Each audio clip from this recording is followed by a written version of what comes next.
Olá, este é o Histórias Reais, um programa de entrevistas sobre narrativas jornalísticas e relatos documentais que a cada semana traz uma convidada ou um convidado para falar sobre alguma grande reportagem, seja em livro, podcast ou em qualquer outro formato. Meu nome é Fábio Cipriano e eu sou professor da PUC de São Paulo.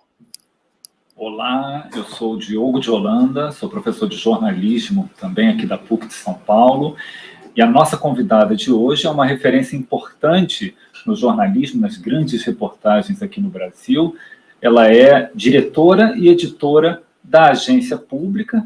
O nome dela é Andréa Dipp e ela vai falar com a gente sobre uma reportagem que está tendo muita repercussão sobre denúncias de crimes sexuais praticados por Samuel Klein, o famoso fundador das Casas Bahia. André, brigadíssimo pela tua presença, seja bem-vindo ao programa. Eu que agradeço o convite. Bem-vinda, Andréa. Então, acho que você podia começar contando para a gente, né? Foi uma matéria bombástica, assim, né? Quando ela saiu no dia 15 de abril, e que envolveu uma apuração com 6 jornalistas, né? Como acho que é legal a gente dar o nome de todo mundo que está aqui envolvido: Ciro Barros, Clarissa Levi, Mariama Correia, o Thiago Dominici e você mesma. Então, queria que você contasse um pouco para a gente como foi esse trabalho de apuração e de tanta gente envolvida assim nessa grande reportagem. Tá bom, vou começar, porque é longa a história, e aí vocês vão me perguntando mais, eu vou fazer um resumo Boa. Aqui. Então, é isso, né, foram 6 repórteres, 2 editores, fotógrafo, equipe de arte, ilustração, comunicação, foi realmente uma matéria feita, assim, a muitas e muitas mãos dentro da pública, uma força-tarefa mesmo, assim. A gente ficou 4 meses, na verdade, apurando essa história. A gente entrevistou mais de 35 pessoas, entre as mulheres, né, que se declaram vítimas, ex-funcionários da família, processos, lendo processos, né, entrevistando advogados. A gente teve acesso a vídeos e fotos também, a gente chegou a publicar algumas coisas, não tudo. E aí é isso, assim, a gente recebeu essa denúncia de uma fonte, né, que era, na verdade, mais ligada à história do Saul, do filho do Samuel, que é investigado também por crimes sexuais pelo Ministério Público. E aí, quando a gente foi começar a procurar esses processos, a gente viu que tinham muitas denúncias contra o Samuel, né, o fundador das Casas Bahia, pai do Saul. E aí a gente começou a ir nesse rastro, porque a gente achou, enfim, muito chocante, não tinha saído ainda nada sobre o Samuel. E a gente também achou muito grave por serem denúncias, né, que envolvem exploração sexual de meninas entre 9 e 17 anos, né, que teriam acontecido entre 89 e 2010. Então, mais ou menos essa é a trilha que a gente percorreu com essa matéria. Andréa, quer dizer, vocês chegaram às denúncias contra o Samuel. A denúncia que chegou a vocês se referia ao Saul especificamente, não é isso? Ou ela já indicava a possível participação do pai dele, do Samuel? As denúncias, assim, a fonte falou muito, assim, muito de passagem, que poderia ser que tivesse alguma coisa sobre o Samuel também. Que tinham outras histórias envolvendo os Klein, mas a denúncia mesmo que chegou para a gente era sobre o Saul, né, que acabou saindo, enfim, no Fantástico, no UOL, saiu em vários lugares, e a gente, desde o começo, achando super curioso, né, de que essa história do Samuel nunca saiu em lugar nenhum, né, enfim, a gente pode falar mais depois sobre o papel aí da imprensa em tudo isso, mas a gente achou isso muito curioso desde o começo e a gente achou que era muito importante seguir esse rastro, né, porque o Samuel é uma pessoa que morreu, assim, com uma imagem quase sacra, né, assim, de um homem muito um benfeitor, um homem, né, que tem uma história muito sofrida de superação e, enfim... Então, a gente achou que era importante contar essa história, né, que na verdade é uma história de família, né, uma família de possíveis abusadores aí. de certa maneira, né, interessante um paralelismo até com o Harvey Weinstein, né, que também, durante anos, existiam as histórias e ninguém falava, e ele também fazia negociações com as vítimas, e aí isso se escondia, etc. E vocês têm os depoimentos, que eu acho muito legal, por exemplo, né, da Karina Lopes, que é uma das vítimas que assume isso publicamente. Então, eu queria que você contasse, não sei se você leu o livro sobre o caso do Harvey Weinstein, esqueci do jornalista norte-americano, mas ele conta muito do drama dessa necessidade de você ter uma fonte que vai contar e vai assumir em on, né, que não fique só falando isso em off. Conta pra gente um pouco como foi conseguir, né, essa fonte que assumiu publicamente o caso.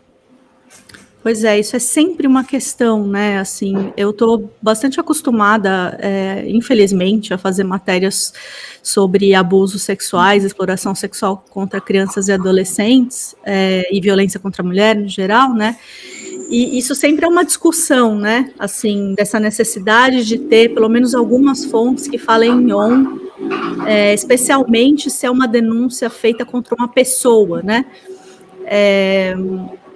então isso é uma coisa que a gente sempre conversa muito na pública, assim, né, sobre essa necessidade, até que ponto ela vai e em que ponto ela, de fato, é muito importante, principalmente quando a gente está falando em uma pessoa, né, denúncias contra uma pessoa.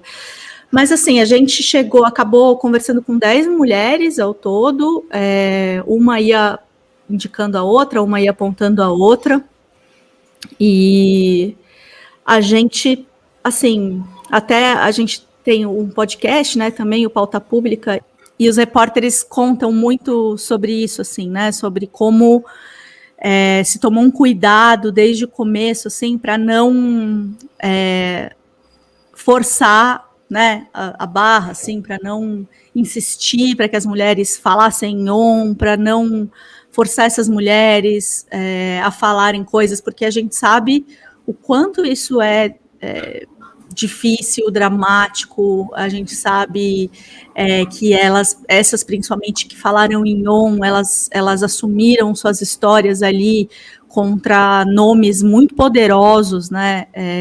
Não é qualquer família, não é qualquer sobrenome, né? Então a gente entende o quão difícil e o quão arriscado e o quanto essas mulheres se expuseram mesmo assim, né? Para falar em on, então a gente sempre toma um cuidado de não insistir nesse on, de falar que seria muito importante, que seria muito forte se elas falassem em on, mas que, enfim, ficava a critério delas, né? Assim, isso é uma coisa que a gente, é uma postura que a gente tem sempre em todas as nossas matérias, e aí os offs que a gente tem, claro, né, estão todos gravados, todos com a gente. Mas é isso, assim, a gente conversou muito com essas mulheres sobre o que seria elas falarem em on, e elas aceitaram falar, porque, enfim, querem também justiça, né? Andréa, eu acho que o fato desse suposto esquema jamais ter sido divulgado, né, jamais, enfim, ter chegado ao público, assim como os processos movidos contra o Samuel, e o silêncio da grande imprensa sobre essas reportagens, né, permitem muitas conclusões, nos levam a pensar em muitas coisas. Uma delas, sem dúvida, é a relação da grande imprensa com as empresas, né, com os empresários, né? E é interessante a gente lembrar que o jornalismo tem como uma das principais funções fiscalizar os poderes, que não é fiscalizar só o governo, mas os poderes do capital, por exemplo, as grandes empresas, né? Qual é a tua visão sobre isso? A minha percepção é que houve um silêncio absurdo sobre esse caso, né? Estou certo? Estamos a 21 dias da publicação das matérias e praticamente isso não saiu nos grandes jornais. Pois é, a gente tem falado muito sobre isso, sobre esse silêncio que a gente chama de um silêncio ensurdecedor, assim, né, da grande imprensa. A matéria foi republicada por veículos independentes e por colunistas, né, saíram colunas em grandes jornais, a própria ombudsman da Folha fez uma coluna falando justamente sobre esse silêncio, né, Então, o que a gente teve foi isso, assim, foram colunas de opinião nos grandes veículos, né, e, porém, nenhuma republicação enquanto reportagem, assim. E eu acho que isso é um grande exemplo, assim, um grande emblema, né, da importância do jornalismo independente, né. A gente só pôde fazer isso, né, a Pública só pôde fazer essa matéria porque a gente faz jornalismo independente, e isso significa também não depender de anúncios, de anunciantes, de acordos, né, porque, enfim, a gente, no decorrer da matéria, a gente teve notícias de que a imprensa sabia dessa história, né, assim, as próprias mulheres, em alguns momentos, elas falam assim, mas de novo, vocês vêm conversar com a gente sobre isso, vocês sempre vêm, vocês mídia, né, vocês imprensa, sempre vêm falar com a gente, nunca dá em nada, quer dizer, essa era uma bola que estava quicando, né, assim, a imprensa sabia dessa história, assim, né, e a gente até fica pensando nessa responsabilidade que a gente tem enquanto jornalista, porque o Samuel, ele faleceu já, né, então, de repente, se a imprensa tivesse contado essa história antes, talvez algumas mulheres e meninas não tivessem passado por essa exploração sexual e por esses abusos. Como eu lembrei o nome do livro, né, do Ronan Farrow, que se chama Operação Abafa, e que justamente é um paralelismo muito impressionante, né, ou seja, de como os Estados Unidos também, né, se abafou durante décadas essa história toda dos assédios do Weinstein, e agora, né, comentando com os meus alunos, uma delas falou, mas professor, tinha um anúncio de uma página inteira na Folha da Casas Bahia esses dias, será que não é por isso? Então, quer dizer, isso, a gente fica muito explicitada, né, essas relações aí entre o marketing, entre que isso poderia significar para esses grandes anunciantes, né, e de como a grande mídia realmente não está comprometida com o jornalismo, que felizmente, né, não por acaso, a Vaza Jato veio do Intercept, a Pública tem tido vários, né, furos aí nesse sentido, mas a própria Ombudsman já também apontou de que outros furos que foram dados depois foram resgatados na grande imprensa e que nesse caso específico não foram. Agora, você estava contando para a gente, né, que entre vocês apelidaram de caso K essa grande reportagem, porque vocês começaram tratando isso de uma maneira sigilosa, enfim, para que essa apuração ela também tivesse resultado. Queria que você contasse um pouco, então, desses procedimentos aí de segurança para se fazer uma apuração desse porte. Pois é, quem recebeu primeiro a denúncia, né, a fonte falou diretamente com o Tiago Domenici, editor da Pública, diretor, e aí o Tiago veio, trouxe para mim e para a Natália, falou, vamos sentar, a gente precisa sentar para conversar, porque tenho aqui uma denúncia muito forte, que a gente vai ter que tomar muito cuidado, porque é contra pessoas poderosas e tal. E aí, quando a gente leu tudo e tomou conhecimento, né, a gente entendeu que de fato era uma coisa gigantesca e que era, né, contra pessoas, eram denúncias contra pessoas muito, muito poderosas, com muito dinheiro, com muita influência, não só na mídia, mas no judiciário, né, também. Então a gente optou por tratar isso de uma maneira sigilosa, mesmo dentro da Pública, assim, porque era um caso que não podia vazar de maneira nenhuma. Não que a gente não confie na equipe da Pública de jeito nenhum, mas a gente achou que quanto menos pessoas soubessem, né, menos risco a gente corria de que vazasse que a gente estava investigando isso, assim, pela própria segurança dos repórteres, né, dos envolvidos, assim, porque é isso, assim, não é qualquer coisa, não é qualquer pessoa, né. Então a gente criou um grupo, criou um grupo com esses repórteres, se encontrou pessoalmente, acho que uma vez, porque já estava numa época da pandemia que ainda, assim, permitia que a gente se encontrasse com distanciamento, máscara. Uhum. Então a gente se encontrou pessoalmente uma vez para falar pela primeira vez sobre o caso com esses repórteres. Mas é isso, a gente chamava de caso K internamente, assim, apelidou. E só esses repórteres que sabiam, assim, o resto da equipe só foi saber da matéria quando ela já estava pronta para ser publicada, que é isso, né, assim, para garantir que isso ficasse o mais sigiloso e que as pessoas também tivessem máxima proteção, não só segurança, mas mesmo de que não se levantasse nenhum processo contra a gente para não publicação dessa matéria, né, que poderia ser, e aí isso ia ficar rolando na justiça um tempão, então, por isso a gente manteve o sigilo durante a apuração.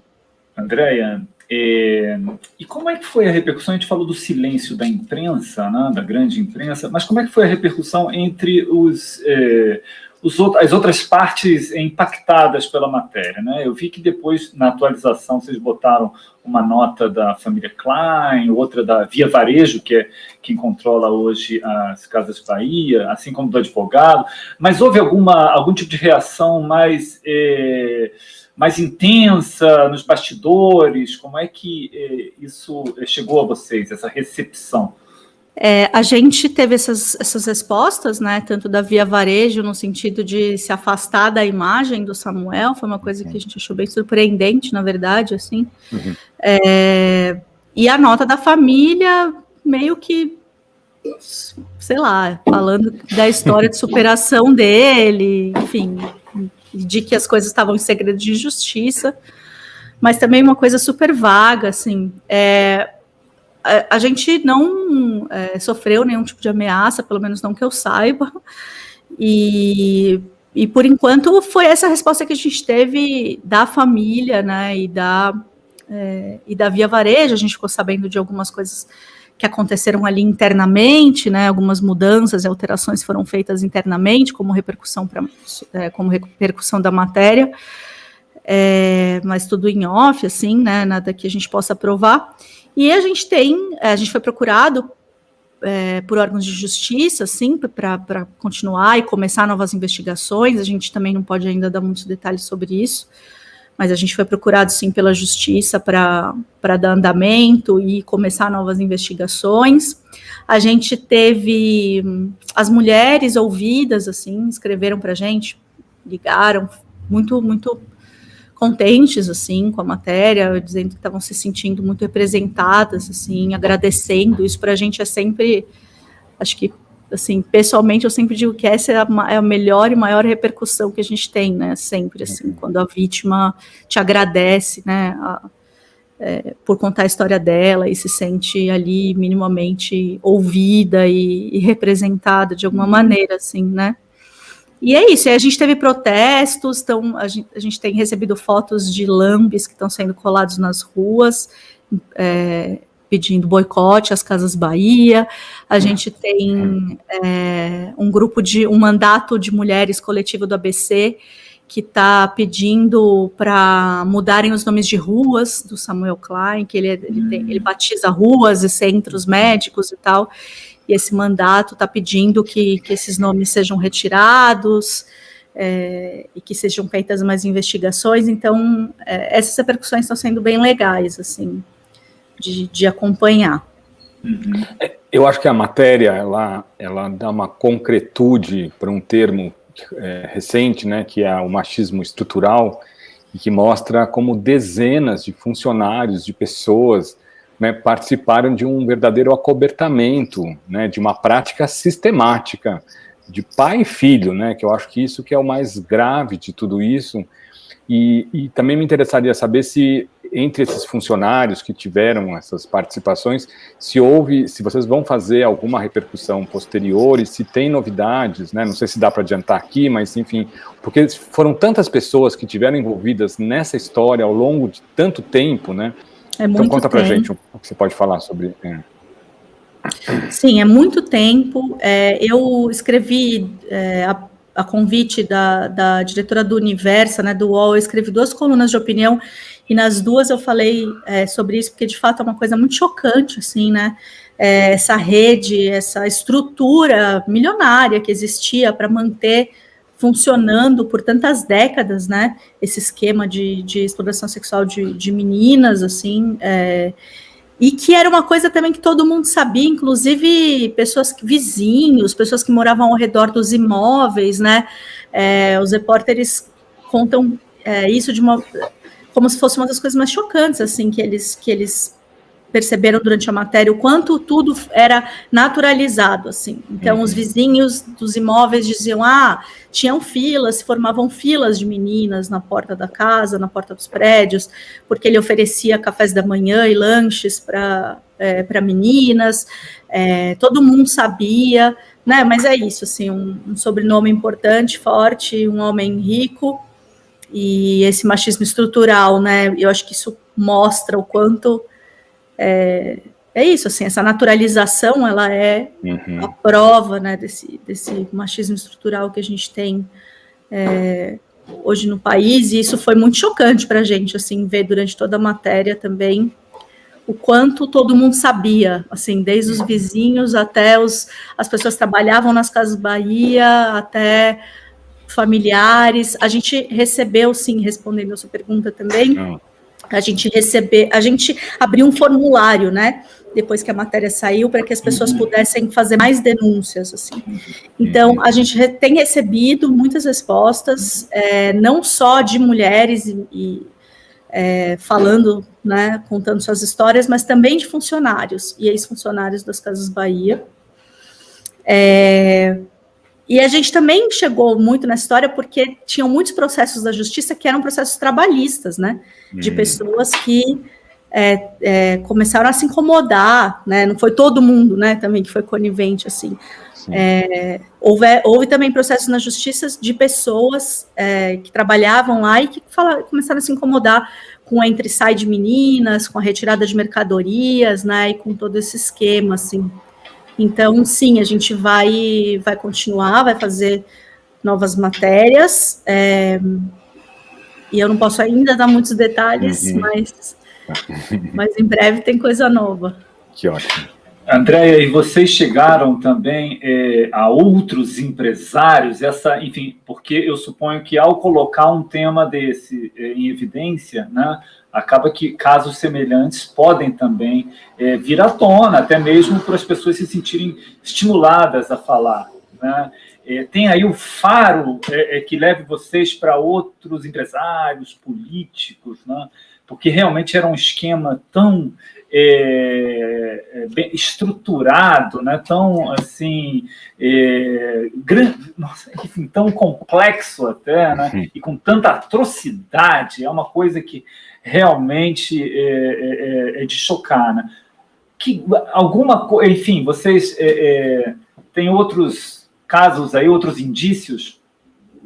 A gente, quando fez o formulário, a gente colocou como uma opção, né, que as pessoas podiam contar histórias também sobre outros empresários. A gente tem recebido, sim, denúncias sobre outros empresários, mas é isso, né, a gente tem que tomar sempre muito cuidado, com muita calma, demanda tempo de investigação, então a gente está bem no começo ainda dessas trilhas, e só acrescentar que esses vídeos que a gente teve acesso, fotos, e muito mesmo dos depoimentos das mulheres, né, a gente não colocou tudo, porque não ia dar para ler, assim, não ia dar para assistir, não ia dar para... Era muito terrível, assim, os detalhes eram, assim, assustadores, e a gente não ia conseguir, as pessoas não iam conseguir ler a matéria, assim.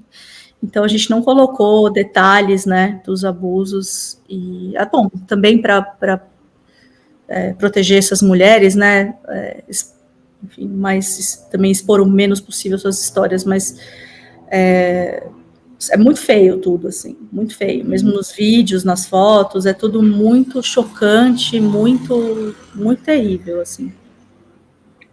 Olha, eu acho que é nessas horas que você falou, mas é importante ressaltar da importância do jornalismo que está sendo feito de forma alternativa. No livro que a Letícia Duarte escreveu sobre a Lava Jato, ela conta de como o Intercept cresceu na época da Vaza Jato, né? E não sei se vocês também estão pensando agora em crescer por conta dessa demanda, né? Porque, enfim, de fato é uma temática relevante e essencial para o momento que a gente está vivendo agora, né? Então, como que a Pública se coloca nesse momento, enquanto agência, né? O trabalho de vocês é exemplar, mas eu acho que esse caso que vocês trouxeram agora leva vocês para um patamar novo também, né? A gente tem, enfim, né, a gente tem crescido ao longo dos anos, eu acho, a Pública tem crescido bastante ao longo dos anos, a gente triplicou, assim, nosso time como um todo, a gente está, inclusive, com um processo seletivo para novas pessoas, novos repórteres e outros membros da equipe, assim, então a Pública, de fato, tem crescido bastante, assim, e a gente também participou, né, da Vaza Jato, também foi super importante, também ainda são algumas das matérias mais lidas da Pública, são relacionadas a Vaza Jato com o FBI, né, matérias da Natália Viana. Então, acho que é isso, assim, acho que a gente talvez esteja chegando mais ainda, né, nas pessoas e furando bolhas, assim, que é o que a gente mais quer, né, como agência também, que republica, que distribui gratuitamente o conteúdo, não tem paywall, não cobra nada de ninguém. Acho que o que a gente mais quer é chegar no máximo de pessoas e furar todas as bolhas possíveis, assim. Estamos na torcida, Andréia. Chegamos ao fim do programa. Obrigadíssimo pela presença, foi muito bom. Obrigado, foi demais. Obrigada a vocês.